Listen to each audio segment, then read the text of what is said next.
পুরুলিয়া কেন, যেখানে ইচ্ছে যান, চাঁদে গিয়েও মিটিং করতে পারে।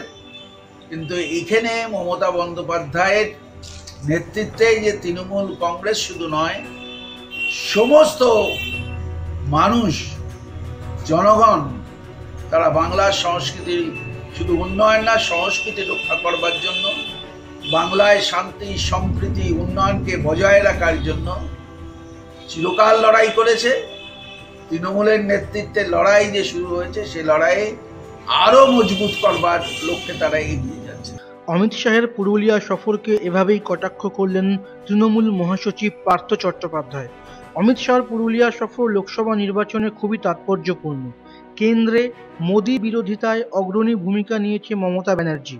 একা হাতে অন্য বিরোধী দলগুলির সাথে সমন্বয় স্থাপনের চেষ্টা চালিয়ে যাচ্ছেন তিনি।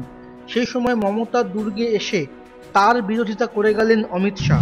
पुरुलिया के मंच पर से चैलेंज देकर जाता हूं कि हमारे कार्यकर्ता का लहू रंग लाएगा, आपकी सरकार अब लंबे समय नहीं चल सकती। স্বভাবতই একে ভালো চোখে দেখছে না তৃণমূল। অমিত শাহ বলেন 50% আসনের জন্য ঝাঁপাতে হবে। শুধু 22টা নয়, সমগ্র 42টা আসনেই লড়াই দিতে হবে সমান সমান। সে প্রসঙ্গে পার্থবাবু বলেন 22টা কেন, যে দুটো আছে সেটাও যাবে। পঞ্চায়েতেই দাঁড়াতে পারলো না, সে 42টার মধ্যে 21টা 22টা আসন পাবে।